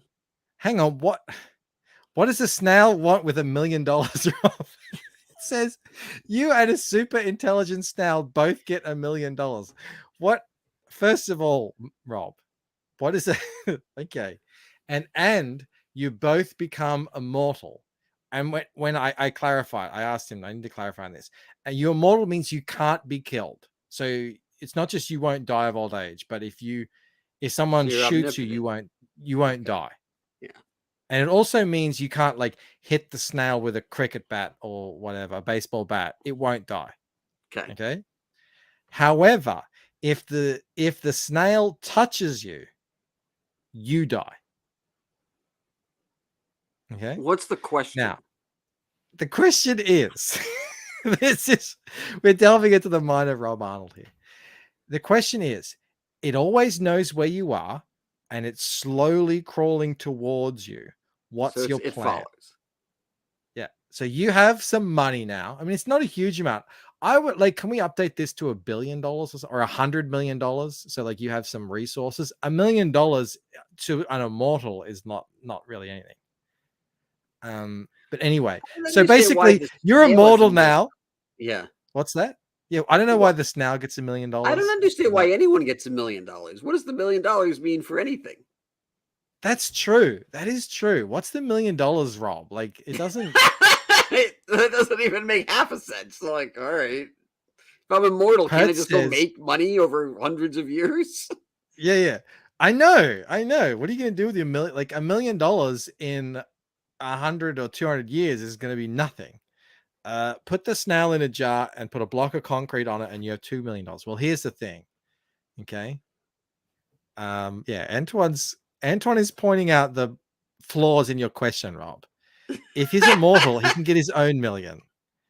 The snail, you don't know what snail it is. It could be any snail. You never know. Just deathly afraid of snails now. You just have to stay away from snails. You can't let any snail touch you. But wherever you go in the world, it will slowly make its way to you. Now, I don't know how that works over the oceans. Like, if you get on a plane and travel out to an island, can the snail follow you? How? What if there are no boats that go to that island? Yeah, well, it can't go into the ocean and follow you because the ocean is so deep. It would take the snail like 100 lifetimes. I mean, I guess if you're immortal, it could finally get to you after like 1,000 years or something. But this thing is so stupid. I still want to know why the money matters. That doesn't make any sense to me. It doesn't make any sense. Rob says it crawls along the ocean floor. What, in the Mariana Trench? It crawls along the ocean. Isn't that like 50 miles Rob. deep? Do you know how deep that is, dude? You could put like 10 Eiffel Towers on top of each other. What? It slowly crawls its way onto a plane, I suppose. Antoine says, hire a couple of blokes to kill all the snails in your proximity. I don't even think you have to go that far. But I thought that the snail was like the snail is indestructible, right? Yeah, that's it. You can't kill it. It will continue coming for the rest of time. So you're gonna have to trap it if you find out which one it is. I don't even think I'd care. You know, if you're around for 400 years, I'd be like, all right, you know what? If a little snail with like a death cloak and a sickle made its way to me, and the $1 million it's carrying around a little briefcase with its $1 million. It has a nice bindle with a bunch of shit in it. You know, like you win, great. You know what? End my misery. Like, yeah. Again, Rob has outdone himself with the brilliance of his questions. Why does the money matter? What about that. That's what I need to know. Yeah. And Bootleg says, I'm never sure I've ever touched a snail in my life. What if you stomp on the snail with your shoes? That's not you technically touching it. That's your shoes touching it. Does it have to be skin to snail contact? I would, yeah. Like, does it have to crawl up and on your face and just knock on your nose and? If the snail catches me, it can have me. Yeah, okay, exactly. There's Snail of Death by Rob Arnold coming soon to Indiegogo. Yeah, see, he doesn't. This is the pitch. He has a premise and he doesn't have a story. He's like, I'll ask them what they would do, and then he's gonna write it down and make this a comic. We were talking about slow burns the other day. This is like the ultimate slow burn. It's just hundreds and hundreds of pages of a snail slowly making its way across the bottom of the Pacific 40 Ocean. issues in Rob fashion, like Replicator. The snail doesn't even show up to the 14th issue. Yeah. Scarialt says, if it was super intelligent, would it even coom for you? It seems like a good way to get trapped. That's a good I don't point. understand how the snail is intelligent. What makes it intelligent? It just is. It's intelligent and it's immortal. I mean, it's basically magic. And it's you rich. Can shoot it loaded. with a gun. Like, you can burn it. You can incinerate it in a kiln that's 2,000 degrees. And it will just crawl out of there, I suppose. And it's loaded. That's the other thing. It's got bitches. It's got rims. Gold teeth. It invested in Apple. It's super intelligent. It's the largest shareholder in BlackRock. And it's like, I In a gotta thousand- take out this one guy. In 1,000 years, it'll be controlling the WEF, the World Economic Forum, Yeah. Well, because gotta it's have a immortal. dream. It's like Krang. It'll develop Uh-huh. a body. This dude who walks around, and then you're like, this guy's hunting you down, and then finally he like corners you, and he undoes a button on his shirt and opens it up, and there's a little snail in there. Shredder! I caught you finally. Yeah. Well, there you go. Rob Arnold with his questions, huh? That was so dumb, Rob. That was the dumbest, nonsensical, worthless. I mean, like, there's nothing to be had from that. Worthless question. Congratulations. How many signups are you up to? 340. I just refreshed it. It's the same. Yeah, I don't know. Do you just sit there refreshing it all day, like the end of what's that movie, The Social Network? You ever seen that? Yeah. Click. You should totally make that meme. Just put your face on it. Refresh. Come on. You want to hear something really interesting? What? So, we're setting up these packages to go out, and I bought these flyers, and so, it's just such a pain in the ass. You can only get the flyers at like kind of stupid numbers. So it's like 250, 500, 1,000, and so on and so forth. So we couldn't get 600, and we have 600 shipments going out. And so I was like, I told my wife, all right, well, unfortunately, some people aren't going to be able to get a flyer. So let's cross check the emails with what I currently have, and then who bought a Hail Salad book. And if the person who purchased a Hail Salad book has already signed up for Boots and Heels, don't send them a flyer.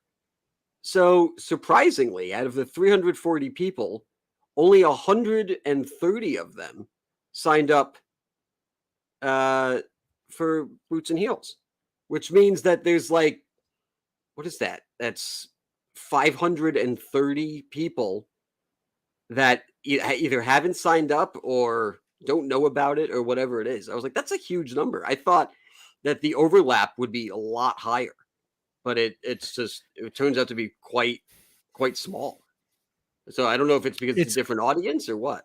I think it's a different book. And also, I think what happens a lot with people such as myself, yourself, guys like Shane and Ethan, a lot of the times that people will just think, well, I'm going to know when it goes live anyway, so I'm not going to sign up.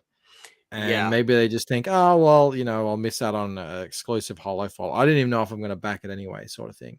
I can't really tell, but I've noticed a similar thing with my signups, that a lot of, even though it's the same series, it's like people know. A lot of the people, I haven't even signed up for yours. I know it was last week. I think it was Jasper Plan 9. That's his name, right? He was like, he's like, I'm not going to sign up. I already know I'm going to get it. I already know that I'm going to see it for 2 months straight every day. And I was like, I guess that's fair. And again, too, I mean, the fact that we have 340 signups and Hail Salad hasn't even been delivered yet, and it's a new IP. I mean, like, so I'm pretty happy with the direction that's going.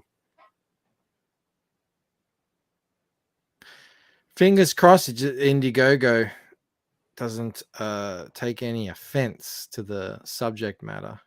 I was saying that on the game show. Yeah. So, I mean, I might get rid of the ComicsGators versus X Them header there, or at least the title, and, just like have that in the somewhere, but like right there at the top. Because right now, when you go to Indiegogo, it says Boots and Heels versus the X Them. And that's actually on the coming soon page. So I might just change that. Because even right there, where it says issue 0 through 3, it doesn't say anything about ComicsGators or anything. Oh, it does right underneath it. But it does, yeah. Yeah, so I think I'm going to have to update that because, clearly they're being a bunch of little bitches lately. Yeah. Hmm. Or How, it might not. I mean, they might, maybe it's just because Krishna said Krishna. I mean, there's definitely 100% nothing violent about anything in any of these well, images. it could also be that he got flagged previously for hate symbols, for spreading hate stuff, and that now he has this thing across his account, like ticked onto his account. So Yeah, anyone, like a we're talking little about red Tommy flag. Mark here and Krishna Kid. Now he's got like a Yeah. red flag that. But if that is the case, can they not tell him about that? Moromi says it was the Hindu symbols. Yeah. That's probably the most likely thing. I mean, I hope that they're not like super vindictive or anything like that. Is it because is his name Commie Mark on the thing? Is it because it's that? It could be a lot of things. Yeah, I mean, if you put all of that together, they might be like, "What is this? What is this guy saying? What is he doing?" Yeah, like Antoine says, they may feel like he's trivializing a religion too. Again, they don't know the context of the book, so it's it's a difficult.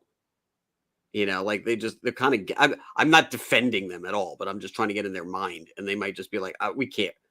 Maybe they can't possibly promote that because of the possible implication of it all. Michael says, I rarely sign up for the email notifications unless the host is badgering me to meet some sign up goal. Seriously, I like the idea of meeting little goals during a stream. Yeah, I don't ever read any of these update emails. I delete them straight away. I'm not an email person. Commie Mark actually said that in when he was on, I think it was, was he on? Mandy's? Was he on Crickets? Anyway, it doesn't matter. And he was like, oh, they sent me an email and they said, we sent you an email 3 months ago. And it's like, yeah, I don't read emails because I'm not a boomer. And I was like, it's kind of like the only emails I read are work emails. I don't really get into them, but I know that people do. And it does matter. Like my job actually in real life is like a large portion of it is working on emails, like marketing emails. So it does matter. It's a big thing. So that's why we're, obviously the larger your mailing list, just the more stable and secure you are as a creator in terms of your reach. It's an indicator of, potential success once you launch. Almost the same way that Mike was like, well, you should have 50 likes on a post. It's like, okay, so there's a benchmark. And you can, a lot of times, you can sort of correlate even the average dollar amount that you could potentially bring in per customer based off of the amount of emails. And then it's good too, because then like when you should launch, when it's too soon to launch. If you definitely should be thinking about launching soon because you don't want people to lose interest. So it really is important. It's not like, I'm looking to I bought 1,000 of these trading cards and I have to give them out. That's not really what's happening. If I know someone is launching and I know I want that thing, say for instance, there's a good reason to sign up this one because I want this wraparound cover. And I'm presuming that will be like a secret link that I'll be able to get in the email once it goes live. So that's why I would sign up to the email and why I would click the link. But if it's just sort of random updates and stuff like that, I mostly ignore them. Like the way that Patrick's doing it, you can get the stealth action figure. That's cool. All right, so that incentivizes. Okay, that's the only way to get that. And so that's what I did here. I know a lot of guys are doing trading cards. I don't think I'm going to do that. I like the idea of getting something that's more exclusive to the product that I know that I want to begin with. And even this book, the wraparound cover, I think I'm going to put 4 to 8 pages of pinup art in the back too. So it's going to be much like a higher grade quality version of the book. So again, I think that there's different ways to incentivize. And I don't know if always just giving away free stuff is the best way to do it. Gordon Goodbrother says, so I'm the jackass signing up everyone's email list. Not at all. They are. It is very worthwhile doing. It's like it really is one of the big reasons why we promote through YouTube, is so that we can get people to sign up to our mailing lists. Yeah. Because it's just a proven method of marketing, and growing that mailing list is a big thing. And Says first sign up I have. Go ahead. I was going to say first sign up I've heard of which can take something away from you. What's that? What's he talking about? Money, I guess. I don't know. Your soul. I don't know. I also think that doing campaigning this early is so new that a lot of people aren't used to it. I've had people tell me that they'd only have me on their show once I launch. And I'm like, yeah, all right, but the point is I'm trying to get the email. It's almost like they don't get that part. And no, I understand that though. I understand that. It's like it's not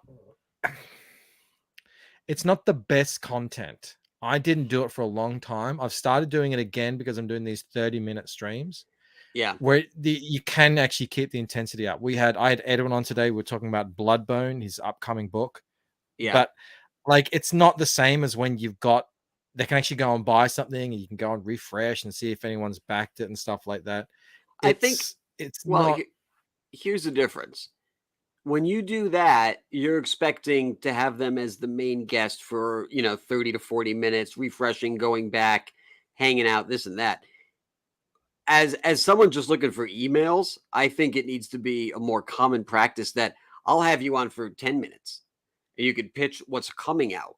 And then we can talk about, honestly, that's what Patrick's been doing for the last 2 months. It's just like, I'm really getting people. Let me show you this. Let me show you that. We're going to people, everybody knows about that and he hasn't even launched yet. So I think that it's definitely going to be a big thing when it comes to the hype train, to make sure that you're getting on more shows to promote before you're even ready to launch. Yeah, no. And well, I think I'm waiting until I have a more solid launch date. And then in the like lead up to that, in a few weeks or even a month, I'll lead up to that, is then I'm going to try and do the same thing and get onto more shows. And yeah, just again, you don't need to spend much time on it. You really just need to show it, say what it is, and hopefully get some people in there. People are here's KSS says some ComicsGate versus XM trading cards would be really awesome. I'm doing that. So we're gonna do, when the thing launches, with 9 trading cards. And it's going to be, that. So I'm not doing standees this time. I'm going to do trading cards, but you're not going to get 1 or 3. I think you can get 3 as a day 1 exclusive that will be exclusive to that day. And then one of the tiers will have 9 that'll be totally separate from those other 3. And those will be 1 picture on one side. And when you flip it over, there'll be character cards.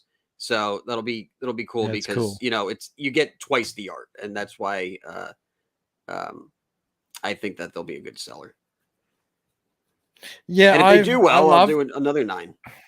Yeah, this IP is just like perfect for it, because it's like a proper comic. This is a real comic book. These characters are interesting, unique. They have a power set that's unique to them, and all that sort of stuff. So it's like made for it. I'm really getting into the cards, but I just don't know what I would do with cards of my own. So that's why I'm sort of like haven't really been getting into. It's like, what am I going to have, an Ella Forsyth trading card? I don't know. It doesn't really fit in my mind, but maybe eventually down the line. We got Hojo in the house. Hojo, we showed off your art that you posted on Twitter earlier. He says, Luke Stone and Arrow Comics are putting together an anthology full of new writers and artists, myself included, to do a 6-page entries using public domain characters. Pencils have already started. I've just been given the go-ahead to let everyone know. Tell your friends. Let's show the mainstream what they're missing out on. And he says, and is this dependent on the sign-up page having a trailer? I feel like you have to have a trailer nowadays. I think I got a lot of sign-ups from my trailer. I think I came out with a bang with that. and it really sort of launched it well. But not everyone can get it all done in time. And you also, I mean, that's not a real trailer. That's a teaser. Like you're gonna put a real trailer out, right? Yeah. Yeah. So a teaser, I think, because they're kind of different things. Like I definitely think I'm gonna make a teaser for Boots and Heels because what I have planned for the trailer is there's no way I'm gonna get that done in time. So, but yeah, the teaser I can easily put something together that looks good. It looks crisp and clean, and give you a kind of a cool feel for the cartoon. And we'll say, I mean, maybe it'll do well. I don't know.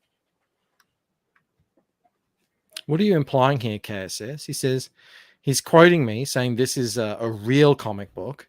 Camel, this may be a sore subject, but what's your relationship with Bancroft? I don't know what you're trying to say here, KSS. This is different because this is a real comic book. A real comic. He's saying Hail Salad wasn't real.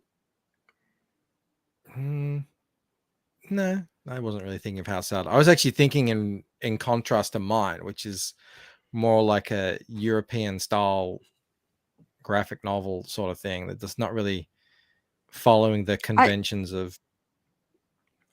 I think too, like it's in CG. I mean, like the superhero books are 50-50 cut with whatever else anyone else is making. So like, it's, I mean, they're not every single book is a superhero book. I would say like some of them are kind of G.I. Joe spinoffs. Some of them are, Universal Monsters or the Chaplin book. Like there's a whole array of things. It's not just superhero stuff. Antoine says, Bancroft, you should have a card game, assuming you have enough characters and concepts. For example, water transmutation, blood transmutation, Damon as a wild card. It could be fun. That's an idea.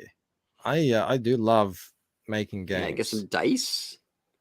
I would work on one with you if you needed some help. I've made a bunch of games already with the kids, and we've actually built them and we play them. We've got Pizzas Up. We have what's that one called?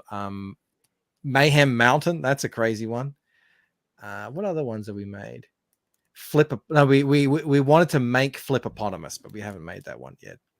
Still figuring it out. That we just make these games with the kids, and they just like make bits out of cardboard or print up things at work. And yeah, I would totally get into that. It's just having time in the day. Yeah. Look at this. I'm up to 923 addresses collected. Refresh it. Oh, hang on. Oh, you signed up, did you? No, I told you. I'm waiting till 999. Oh. No. Oh. No more. No new ones. Hojo says, what? You showed up my cock? I swear, it's cold. It's shrinkage. It's shrinkage. It shrinks. I was in the pool. Do girls know about shrinkage? Do you know? What is it? Remember that episode? Do you know about shrinkage? What do you mean, like laundry? It shrinks. I don't know like how you you guys frightened turtle walk around with those things. Yeah, this is cool. Wow, getting very close to 1,000 signups. That's nuts. That is absolutely nuts. You should look at Rob's too, seeing as it's his channel. We will. We will leave that to the last 30 seconds. Okay, good. Oh, by the way, Rob is campaign. Okay, good night. Yeah, there you go. I don't know. Like, I'm a bit tired now. I don't know if I want to really. Yeah, spent too much time in Rob's stuff. How many emails does Rob have? Do we know? I don't know. I think Rob left the chat. Rob, are you still here? How many signups do you have? Sneezing and coughing. He did. He seemed fine during the. I thought so too. He said he's tired. He's tired of me owning him every single chance. I did a video today. I did a 30-minute stream on my channel. I did the video game show on Camel's channel, and now I'm doing this. Man up, Rob. Man up. Get to work. He says just under 400. How far under 400? Like 305 or? He's at 339. He's one below me, but he doesn't want to say 400. I can see it. How long has he had his campaign up though? Like 2 months, 3 months? I think he got up just a little bit before you, maybe a couple of weeks. But you figure too. I mean, a lot of people who got the first 3 are probably going to get the 4th one. Yeah, I'd imagine so. It's Bootleg says I'm a stream slut. I just like today's Thursday for me, and I was like, Thursday is like it's a YouTube day. Yeah. So it's like that's what I do. KSS says Bancroft, I'm thinking of starting a channel. Will you host the channel for me? I'm sick. I'll look at Rob. He's not sitting there refreshing. He says last week it was 375. Haven't checked this week. Rob actually shared some. Let's go look here. Rob shared some colors of that piece that we were. Oh, that's cool. What is that? It's the Green Lantern Fantastic Four Corps.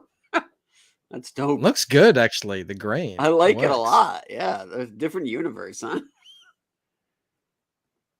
All right, where's Rob here? It's kind of an obvious compare. Like, yeah, they should, because like they're always in space, and yeah, that works. I swear he posted this. He's gonna make a liar out of me. No, I swear he did. Did he not? Did he only? Maybe he only posted it in DM groups, and I totally. No, I swear he did. Oh, did he post it? You know what he did? No, he posted it. No. He posted it on his YouTube to his members. That's where I saw it. He said, I haven't posted it. Yeah, it was to his members, so I can't show it. But yeah, he posted some colors. It's like, it's pretty cool. It shows, it's this one here. And she's like getting zapped in the cattle prod is all purple. So oh, okay. Rad. Yeah. Looks pretty rad. Which one is the sign Replicator? Up to Replicator. We don't know yet. Oh, he actually, well, let's show that. Let's show that. Go to his YouTube channel because he did post that. Replicator here. So I won't play the. No, it's not that. It's this. Oh, is that the? So there's the Replicator down there. So that's the trading cards. He's going to chop that up into 9. Oh yeah, that's good. I like that. And that's Alan Goldman. And this is the Replicator down here, I think. So that's why it's scrubbed out. Because that's the big reveal. Okay. In the book. You're finally going to see the titular character. So we know it's not any of them, though. So by process of elimination. Yeah, that's true. Oh, okay, got it. It is true. So it's the girl. No, he said it. He said it. It's one of the characters that you already know transforms into. Okay. The Replicator, because that's what the whole thing is. This was it called Blackgate? That company, they like do experiments on people and make them into these superpowered mutant people with powers. Okay. That's what the whole story's about. That's what Ghost and Goliath and Pain and what do I call the other guy? Swatch Watch, Swift Shock. Swatch Watch. Yeah. It's not a cattle prod, says Antoine. It's a vibrator. Oh, God. Kay says, yes, he didn't post it, but Baden Hell says it's awesome. Yeah, it does look pretty good. And yeah, there's Rob. He says Alan Goldman is sick. Yeah, he's pretty damn awesome. Got to give him that. All right. Well, I think, yeah, sign up to Replicator. Let's see who gets to 400 first. Will it be Camel? Oh, I'm sure he will. Again, I'm not in a race. I only race myself. No, I'll put you in a race. Great. You're not a competitive guy. Well, I'll make you a competitive guy. I'm trying to start drama here. That's how we do it. All right. Well, that's the second week of the show. Rob and Mike show, aka CG Jack's Light. The second week of saving Rob's channel. You're welcome. Yeah, making sure that you don't all forget that he exists, and keeping the lights on. I suppose he got some members. He got some super chats. So did better than I did. All he had to do was send me a code so that I could log in and do this. Yeah, I didn't get a super chat either today. So all this work for Rob. People? It's all right. We'll get him on the next one. your bags of coins to Friday. We're gonna be collecting taxes all night. We got to make up for a week.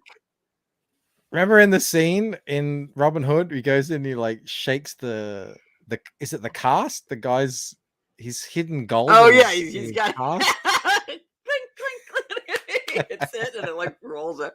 Oh, thank you.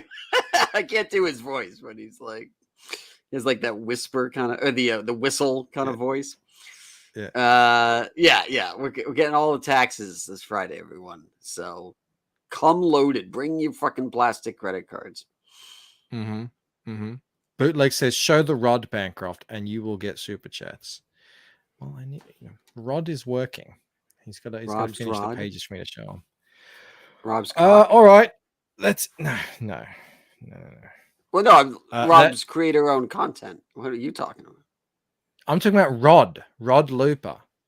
Who's Rod? Rod is the guy who's making Fractured Mind for me, drawing Fractured Mind for me. Oh, there's a Rod and a Rob. That's why it gets confusing. Yeah. All right. Yeah. Thank you, Camel, for joining us tonight. I don't know what to somber say. evening. I'm so tired. One enchanted evening. Thanks everyone for hanging out. Hopefully Rob will be back shortly. There's no outros here, so I'll just play the intro again, and I'll see you guys tomorrow on my channel, and we'll see Camel in a couple of days over on for Camel Nights. All right, guys. Good night. Bye. Bye.